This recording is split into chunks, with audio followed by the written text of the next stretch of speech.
Welcome to Doctrine and Devotion, a podcast exploring Christian faith and practice from a Reformed Baptist perspective. My name is Joe Thorne. I'm the lead pastor of Redeemer Fellowship in St. Charles, Illinois. And I'm Jimmy Fowler, elder candidate at Redeemer Fellowship. I'm still mad. Why? Because of lunch. Because of lunch. Why would I not be mad? Are you mad because of your eye? No, my eye is fine. I'm mad at you. No. Let me tell everybody what happened. You can tell the story of your zombie eye. All right, so I have my eyes messed up. Yeah. I have acute iritis. Otherwise known as pink eye. It's not pink eye. It is not pink eye. It's pink eye, and it's that size. So 4 years ago, I had this thing, and I went to my doctor, and the doctor said, you've got pink eye. And so you got pink eye. So I went, and I took the medicine. How do you get pink eye, though? And it didn't get, don't worry about it. So it didn't get any better. It has something to do with poop. That's all I know. Fecal bacteria. Okay. So they said pink eye. You're a little I don't too know close how I got to it. And then I know you're full of it, and you're talking all the time, so maybe that's why I got it. But anyways, so here's the thing. And it got worse and worse. My eye started hurting, and it got worse. And so I went to an eye doctor, and he goes, "That is not pink eye. You need to go see a specialist." He says that's worse. That's hot pink eye. Oh, that's and then so I went to this other guy, and he said you need to go to the specialist. So I did go to another guy, and they said you're losing the sight in that eye. Your eye is swelling up. The retina's being scratched. You have acute iritis. So I got it taken care of. That was like 4 years ago, and he goes, it can come back. So it came back Sunday after church. So I went to the doctor yesterday. I sent Jimmy pics. We'll put it up on the show notes so you guys. Are you really going to show? I'll put it up. Okay, Joe wouldn't let me share it with anybody. No, because I didn't want you to embarrass my wife, but I can embarrass my wife. So, anyways, so today it's getting better. What does your wife have to do with your pink eye? It's getting better. It's getting better. It's not pink eye. It's good. So we were having lunch today. I was buying. Yeah, finally. Nice. Yeah. Finally. Yeah, it wasn't cheap. No, it wasn't cheap. I made him pay. Okay, so we had, and on the way out, he's like, "Excuse me, miss." No. And then you did, and he points at my eye, and he goes, "What's wrong with his eye?" And she goes, "You've got pink eye." And then a lady sitting by herself right next to us turns around to look, and he goes, "See, that's pink eye." And she goes, and the lady goes, "That's pink eye." And so strange lady's talking to us in the server, looking at my eye, and I go, "No, it's not pink eye. It's not pink eye." I told her to disinfect the table after. And then he brings up the photo on his phone that I sent him with my red eye when it was really bad, and he's showing it to the strange lady. He's showing it to the server, and they're like, "Oh, that's definitely pink eye." And I said, "It's not pink eye. It's acute iritis." So gross. I go, "You are so disgusting." And then you know what you start doing? You start rubbing your pink eye and wiping on the server's shoulder. No, I didn't. I rubbed it on you on the way out. You rubbed it on way her out. On the way out, she goes, "Wash your hands," and I go, "Oh yeah," boop, and I touched my eye and I put it on her shoulder. Anyways, thanks a lot. This is why they love us there. Yeah, they do. They actually they like when we come in. Anyway, so I'm a little sensitive. So I need to distract. Let's say it's not pink eye. All right, it's acute iritis. It's irongus. That's what it is. Irongus? It's irongus. What are we talking about today? Today we're going to be talking about the roles of pastors. I like that, especially since, one of us here is a pastor. Well, actually, technically, two of us. Yeah, two of us. Hey, congratulations to Jim. Two of us are not you. Pastors. We're not talking about you. I just want to thank you guys for your support. You are still an elder candidate. You are not yet a pastor. But we do have somebody here who is a pastor. All of your emails, because we're not just talking about the role of pastors in general. You still haven't done it. To be they're supporting you in your eternal journey. Now, I'm a perpetual elder. I got it. Listen, we got stuff to do. We got to. All right, fine. Let's do it. Let's do it. So we're going to talk about the different kinds of pastors, the different roles that pastors take. But we're not doing this on our own. A friend of ours, a very good friend of ours, Tyler Drewitz, is here. Tyler is the executive pastor of Ridgeline Church plant in Salt Lake City, and he is the creator, the man behind a new ministry called MyXP. Church. Tyler, welcome. Thanks for coming onto the podcast, man. Thanks so much for having me today. Now, Tyler, when he said, did he pronounce it right? Because he was pronouncing it wrong for so many years. For years, yeah. Oh, your last name? Yeah. That's because you have a weird German name, and I'm not German, and nobody pronounces it right. And Jimmy, you can't talk because you can't pronounce anything. I pronounce everything perfectly. Yeah. I have the impeccable English. Oh, there you go. So I've known Tyler for, goodness, how long? 7 years, 8 years? As long as Redemption's existed, so 9. So I've watched you and Pastor Ryan and Pastor Scott plant a church, and then I've seen you move on to another church context, and now you've got a new church plant going. Why don't you tell everybody else, though, because they don't know your story. Yeah, they don't know you. Tell us a little bit about who you are and what your experience in ministry has been so far. Sure, absolutely, yeah. I think from a very young age, I felt called to full-time vocational ministry, and I think that I was always involved in a church, grew up in the church, and like any good church kid, decided I would be a youth pastor. Of course. And so came out here to this area and was going to Trinity, majoring in youth ministry, until I realized that I don't really like teenage kids. They weren't really nice to me growing up, and I had that like Vietnam flashback thing going on when I would serve in youth group. Yeah, for sure. And so I just decided that wasn't really for me. And another thing I had kind of noticed both in high school and then as I was a part of a church plant in the Lake Zurich area was just the things that I paid attention to and the things that I cared about and the things that really got me excited about ministry were a little bit different than the average. The things that bothered you. Yeah, absolutely. The things that bothered me, the things that I looked at, whether I was at my own church, whether I was at another church, they were just what I, kind of refer to as the details of ministry, the things that a lot of people don't think about, whether or not the slide person is going fast enough so that it doesn't catch anyone off guard when the next word comes up, whether the moving backgrounds, as I know you love so much. I love moving backgrounds. But the fact that those can be terribly distracting from a worship environment, the temperature in the room, how welcoming people are, all of these kind of things are the things that I cared about and wanted to talk about. And I just was learning that I was kind of in the minority as it pertained to, pastoral conversations I was having with other people in similar type roles. And so, I was working for Starbucks. I worked for Starbucks for 10 years and was a district manager and had a lot of logistical role in that. Is that like a fancy barista? What is a district manager? Yeah. So I oversaw up to 25 different locations. Oh, wow. And just kind of partnered with a manager, made sure that they knew what they were doing, made sure that they were optimizing growth for developing their partners, for growing sales, for all of those kind of things. Here's a piece of advice. Here's a piece of advice. Yeah. Don't start off by telling people, I worked for Starbucks for 10 years. Yeah. You say, for 10 years, I was the district manager of like 150 Starbucks or something. Say it like that, because when you say I worked for Starbucks for 10 years, I go, oh, really? Yeah. I was regional manager. Yeah. That's what you were. I was regional manager. Like a barista. Yeah. Sure. Yeah. All right, fair enough. Okay, just say. Because you were a baller in Starbucks. I mean, from my understanding, like you were exactly. They needed your gifts. Yep. Yeah, for sure. All right, so then you were you were in Starbucks management at a high level for 10 years. Yep. I would imagine you make pretty good money at that sort of a thing, right? I did. I was, so when I got promoted, I was one of the youngest district managers in the company's history. Wow. And as a 24-year-old man, single 24-year-old man, yes, sir, I made well into six figures. And then you decided, I think I would rather make nothing comparatively and be a pastor. Yeah, absolutely, yeah. We were launching Redemption, and I was working for Starbucks at the time, and we just got to a point where we realized that Redemption needed more of my time than Starbucks should righteously give. Mm-hmm. And so I just made the decision to leave that career behind and to step into full-time vocational ministry as the executive pastor of Redemption Bible Church. The Redemption Bible Church, a local church here in the Chicagoland area, started by Pastor Ryan Hughley, yourself, Huggy, we like to call him, or Hulkley, and now these all jacked up and on roids, or supplements, whatever you want to call it. Unquote. And then and Scott Holthaus, or however you pronounce his name. You all have weird German names. Yep. And that has always been one of the churches that we love to tell people to go to. Not because it's just like Redeemer. It's actually not. Now, in terms of our basic beliefs and what we value and our mission, our view of mission and culture, we're the same. Yep. But it feels different, and things are run differently. But it's a church we've enthusiastically recommended to people, and you're a big part of that. And it's interesting because in your role as executive pastor, the things that you have to talk about, care about, and deal with sometimes are pretty obviously about discipleship, but other times they're not so obviously about the point of the church, but they are absolutely critical to the issue. Like, people don't always see the connection.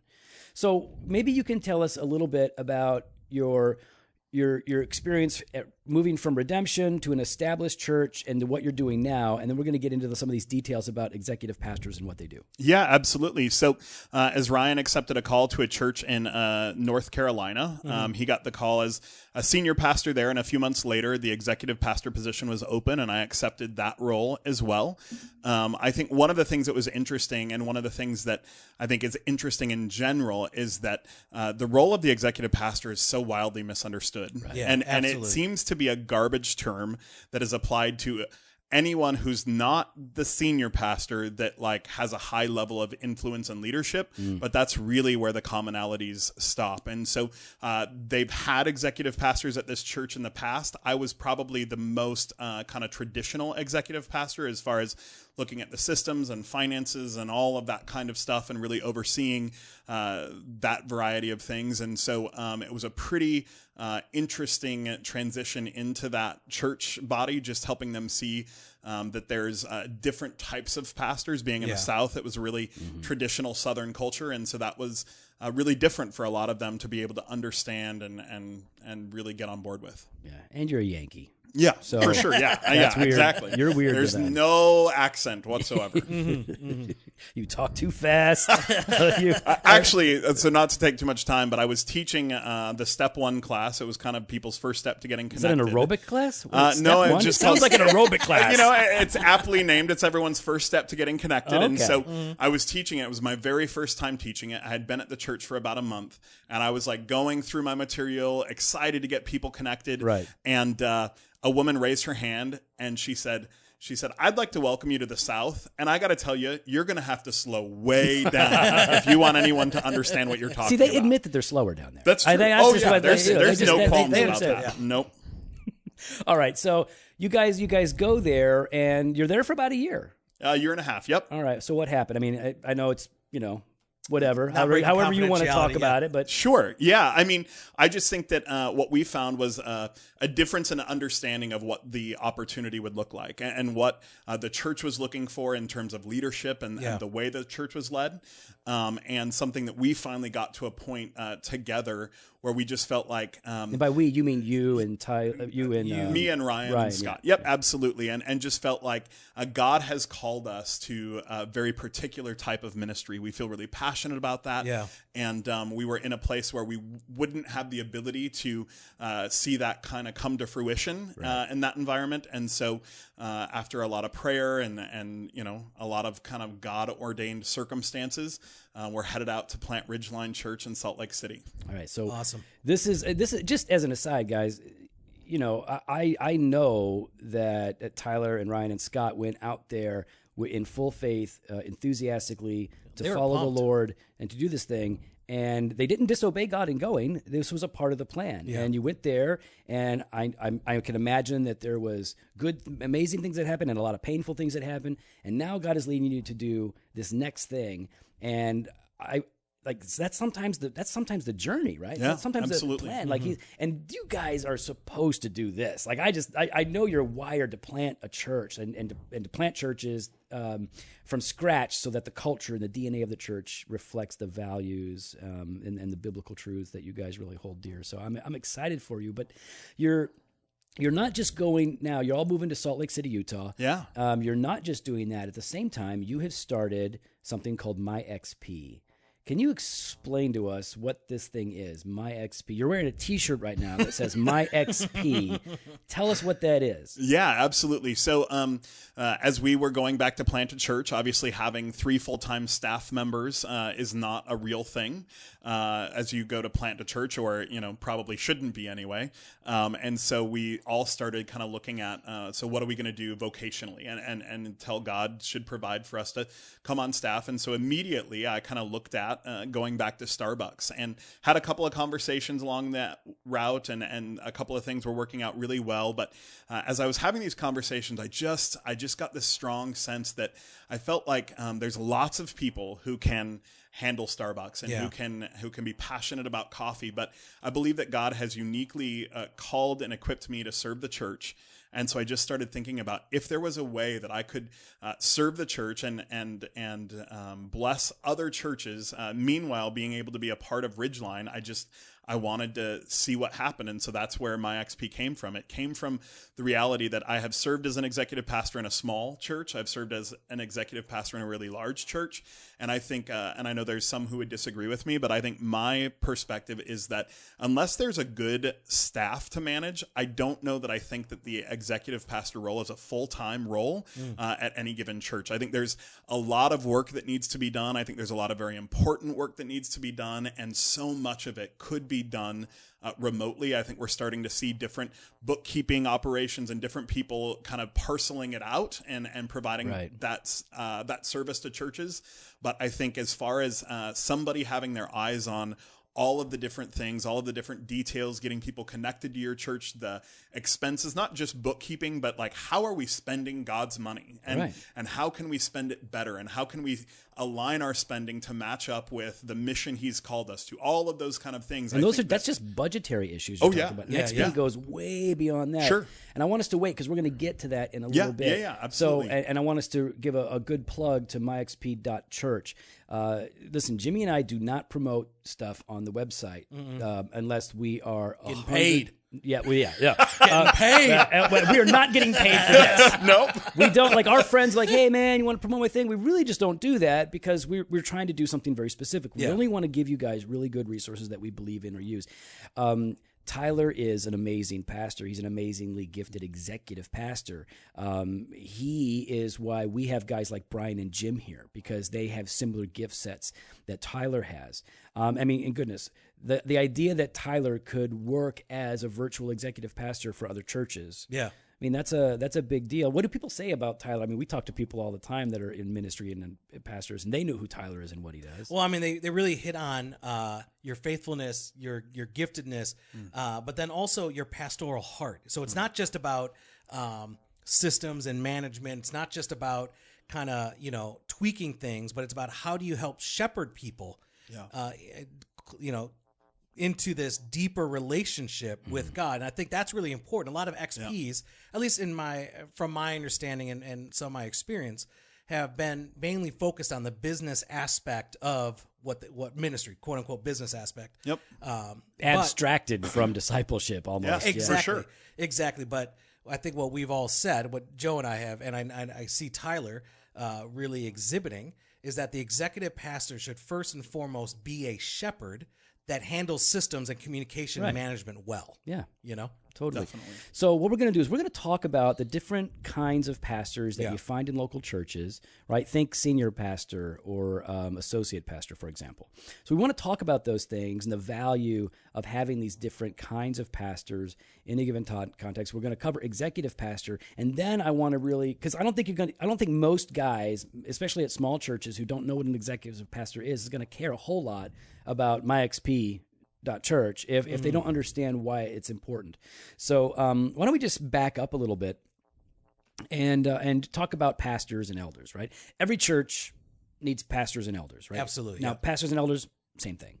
Yeah. There's no difference. We're saying that's synonymous. Yeah. For us, they're synonymous. Now, other churches differentiate things and they create stuff and Some become divisions. Inventive and, different levels of authority. Yeah, they basically take ecclesiology and throw it in the garbage. Yeah. So That's it. But biblically speaking, model. I didn't. Wow. Okay. Can you edit that? Are you going to bleep that? You got to bleep that out. All right. So we've got the pastors are elders, and we need a plurality of pastors or elders in the church. And we also believe in something called parity. So at Redeemer, we really believe that every elder, whether you're volunteer or staff, we have equal authority.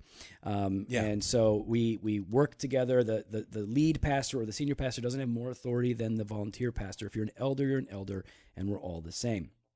One might have a different emphasis or a different focus or a different gift set and different responsibilities, but in terms of authority, we all work together.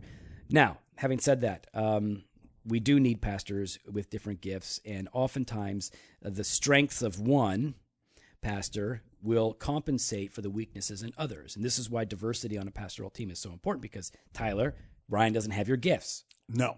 Jim, I don't have Jim's gifts. No, Jim probably has my gifts. I definitely do not have Jim's gifts. Yeah. We don't need Joe, but we need me. I could be fired any time in the church. Fine. Yeah. We lose Brian. That's pretty much Jim. how it goes. Brian and I, we got this. Yeah. Lockdown.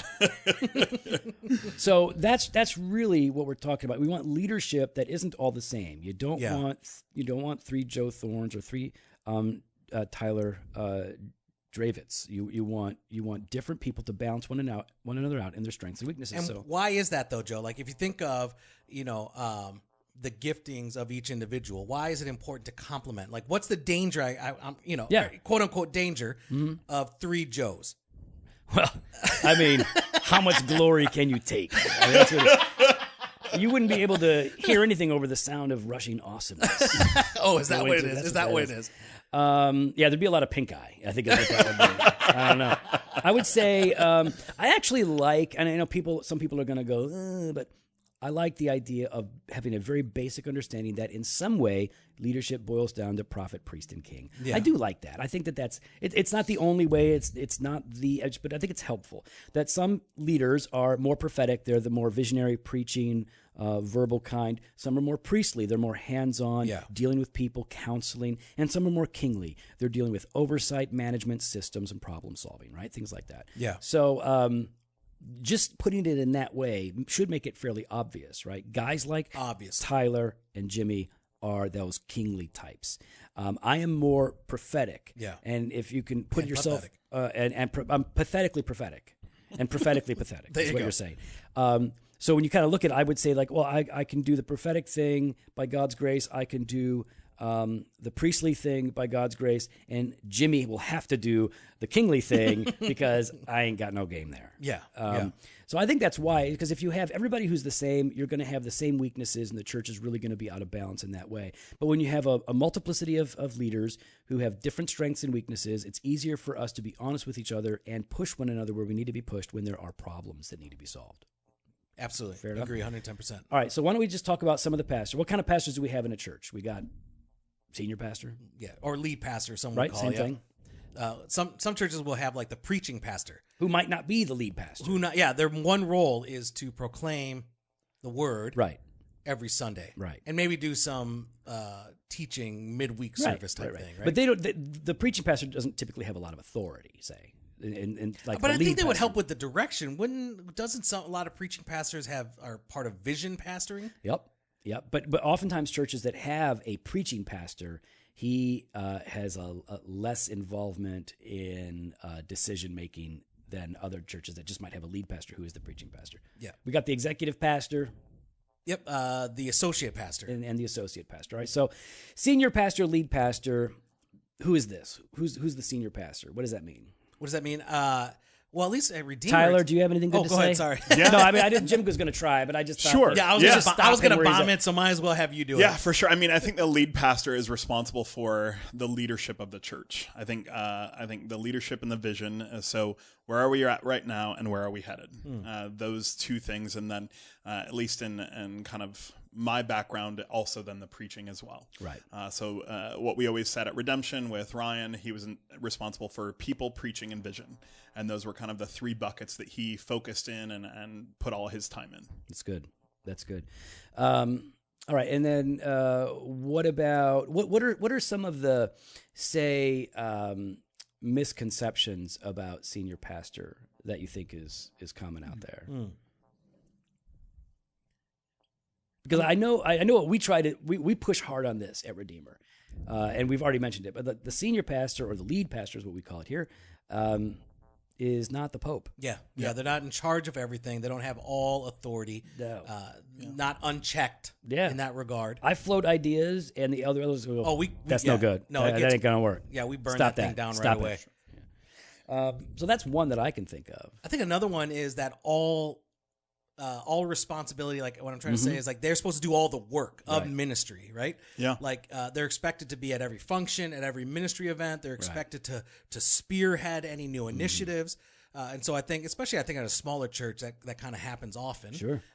Where the congregation or people expect or they have these certain expectations that are unrealistic on a senior pastor when they should be focusing, as Tyler was saying at the beginning, even like with Ryan, on preaching, people. What was the other one? Vision. Yep. Right.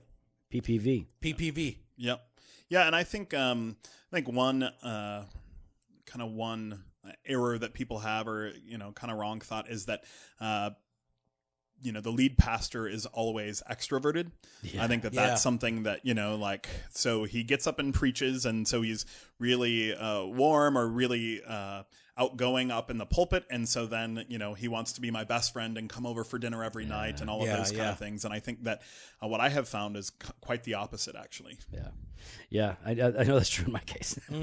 I just told the whole church, was it this Sunday or last Sunday? Every Sunday. I said, how do you view your neighbor? How do you view the people that you see around you? I said, now, the way I view, not people here at the church, people at church, I love you, you're my family, but everybody else in the world, you're either inconsequential or inconvenient to me. That's basically it. Those are the only two buckets that I have for people in the world. Quote right there. That's the quote of a sermon. I'm just, and I know it's wrong. I admitted it was wrong. I'm just saying, like, yeah, I'm definitely more of an introvert. So, but the senior pastor, lead pastor, I think we all agree that's the visionary, the guy that's kind of making sure that we've got good leaders in place. Yeah. He's, leading the charge.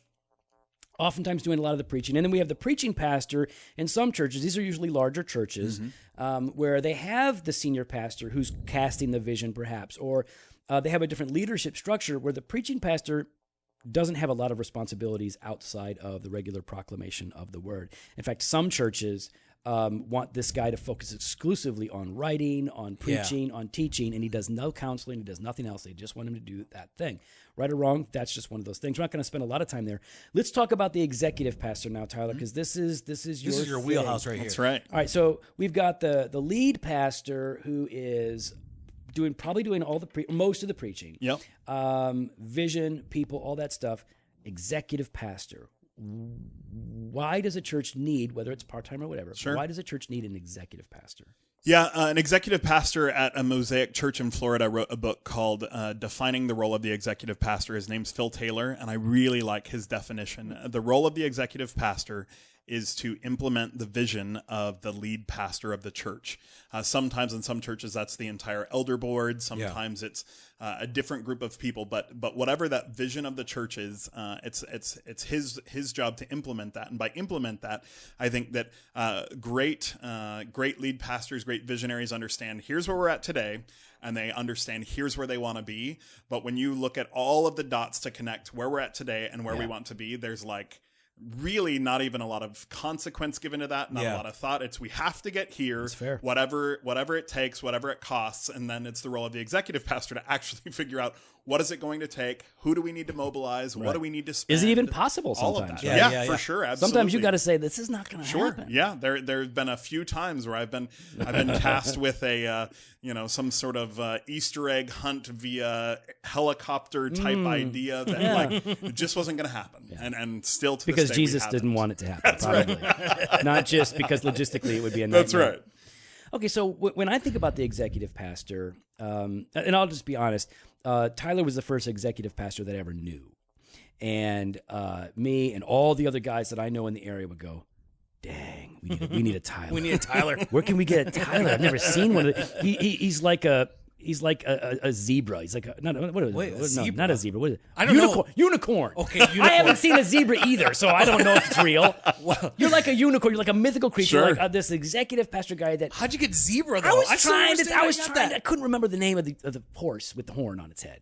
All right, continue. Anyway, he's a zebra. He's a zebra, okay. And no, you're like this mythical creature where like, wow, you're a pastor, but you're focusing on these things. And the thing that impressed me the most is that, wow, you're able to look at the church as a whole and see this system, see the way the heart beats and how the muscles work and how the blood is flowing and go, wow, we've got like a doctor you could diagnose. There's actually a problem here in the biomechanics of the church almost. And we need to address this issue so that the body can function well. Like you were able to problem solve and you were able to help then not just the church function better as an organism, but so that it could flourish as a disciple-making church. I mean, it's really what it is.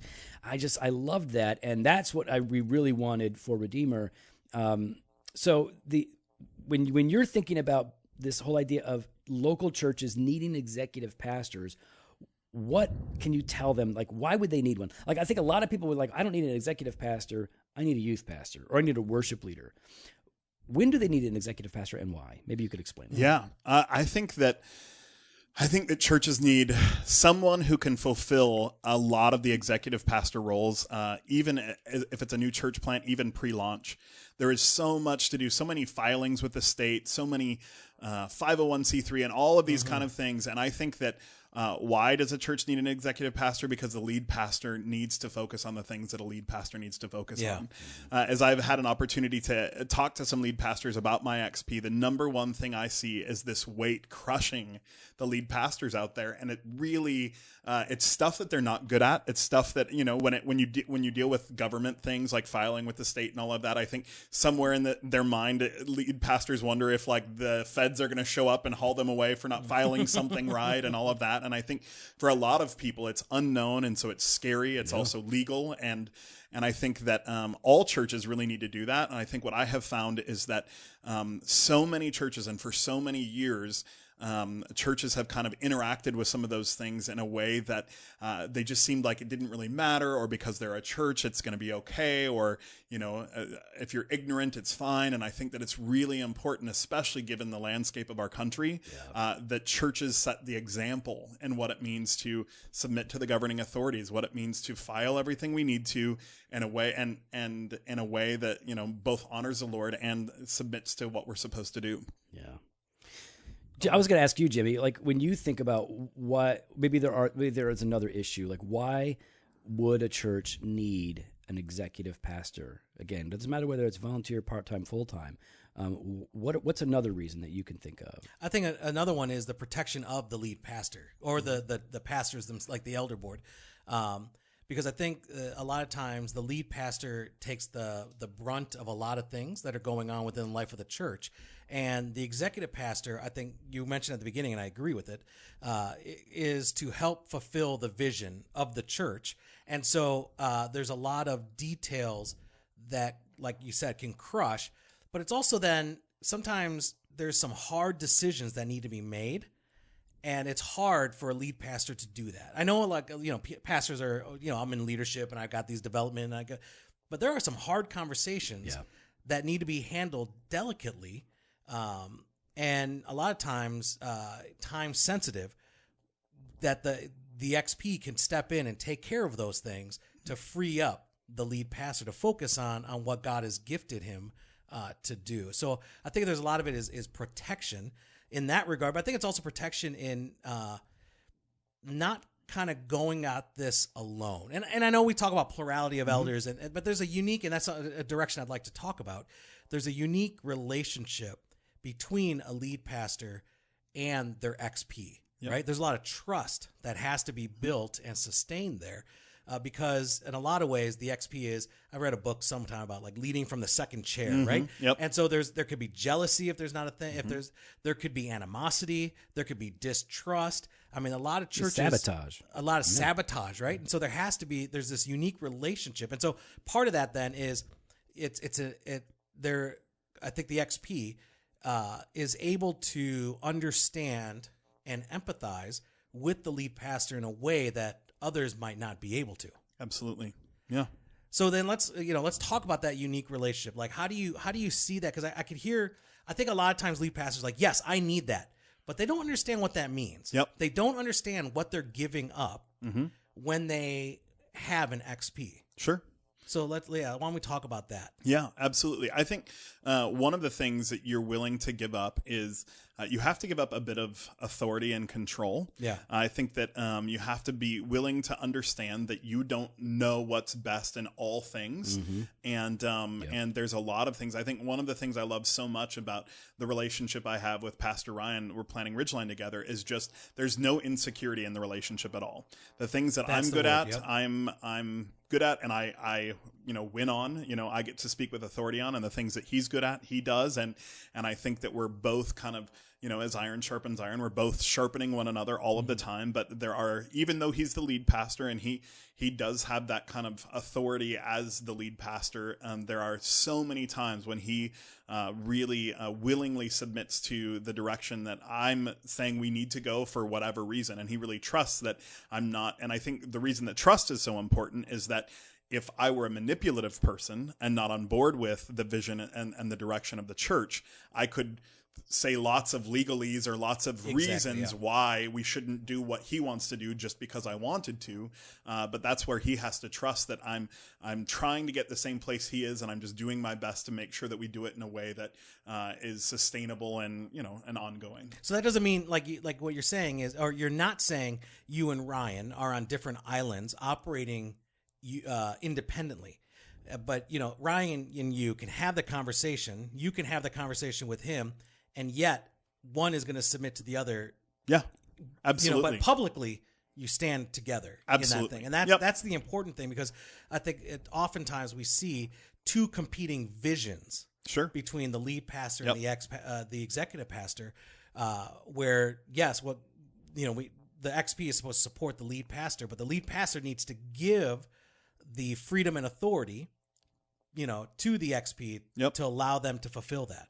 Yeah, absolutely. And I think that sometimes a good XP can get mistaken as kind of a yes man. Yeah. Mm-hmm. And I think that if they're truly a good executive pastor, as I think about my relationship with Ryan, anyone who has ever shared a wall with either of our offices can attest to the fact that it's not just yes manning going on. Yeah. There's an awful lot of what a term we used at Starbucks was robust conversation that takes place. A lot between, of synergy. That's right.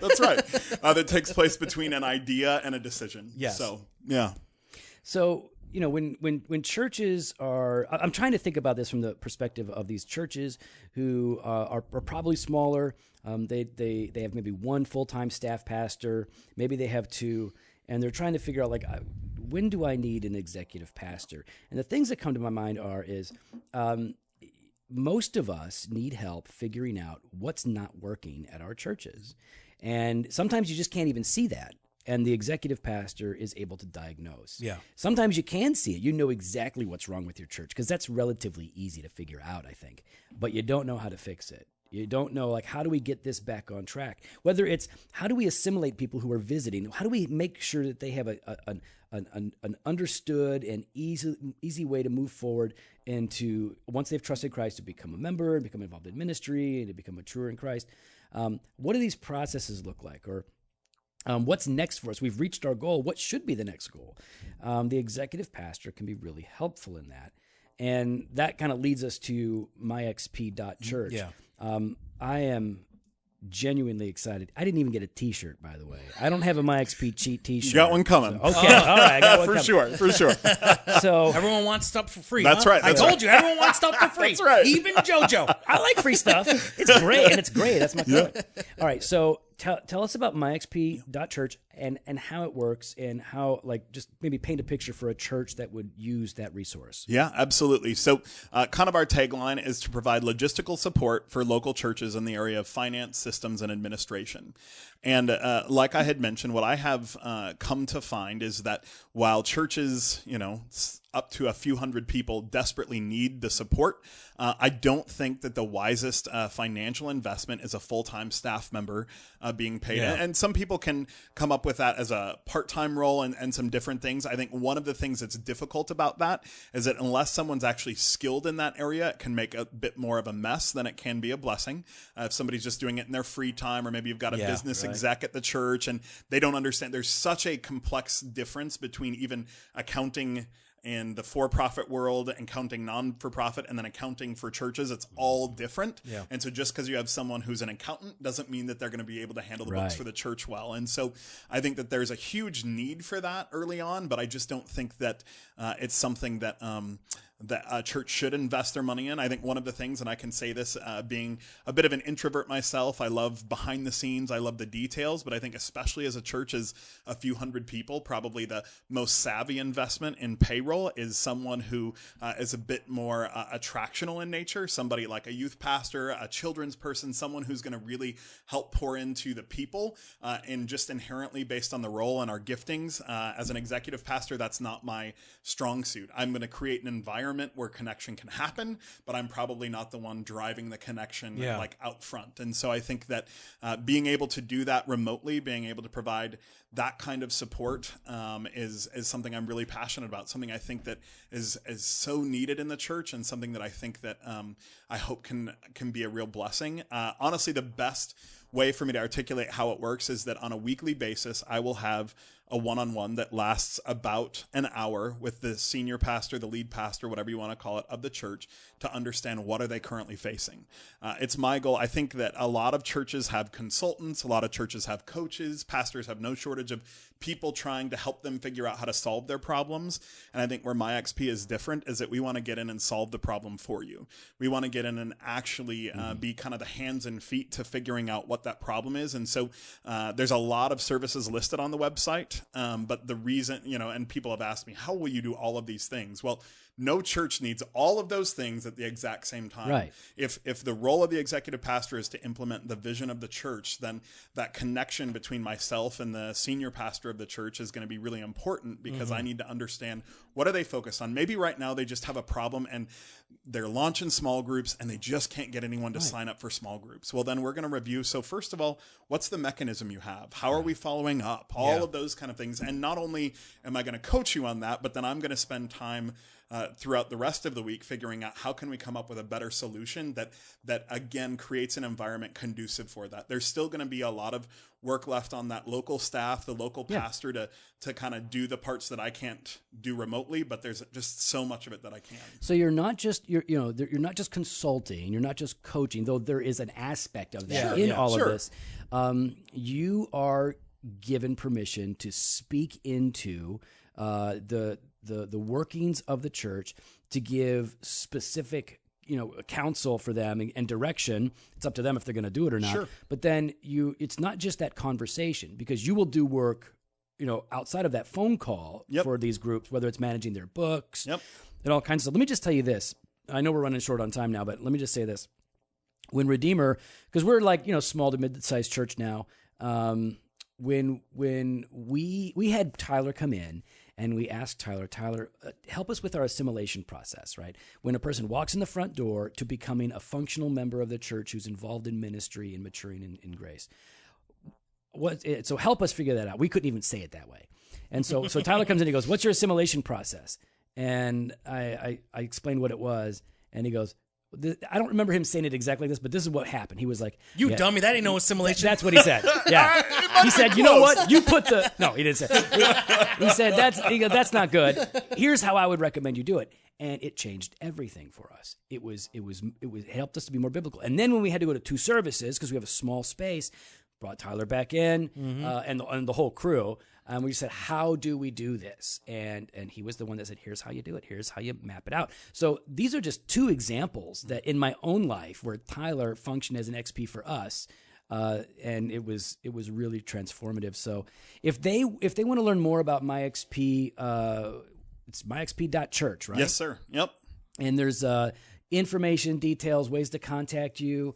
They might need you for a season. They might need you for 3 years, right? It doesn't matter. You're pretty open. You have different ways in which people can work with you on that. Yeah, I mean, ideally, what I hope to see people do, I have kind of a monthly subscription, and people sign up for that. There's no commitment to that other than you give me a 30-day notice, letting me know that either it's not working out for whatever reason, or maybe we've identified someone within your local body who can step into that role. There's a lot of things that could do, but the reason I prefer that, I certainly will do project management and things like that, but the reason I prefer the monthly subscription is it gives me an opportunity to actually become a partner with that church, to become a remote staff member where I can understand. I don't want to be caught in, scope of work and weird things. I want to be able to serve in whatever way I can.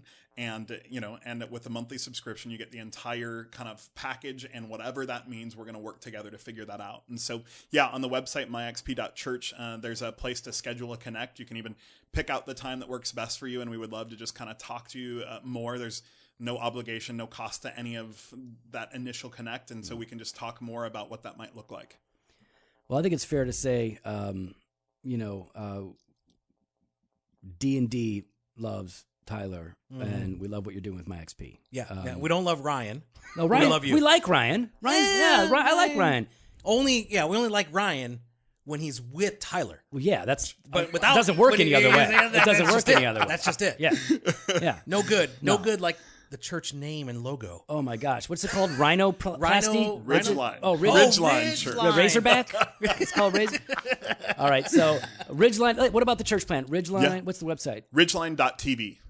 Okay, there we go. All right. Listen, It all sounds the like other an ones were infomercial. taken. It's an infomercial, No. not.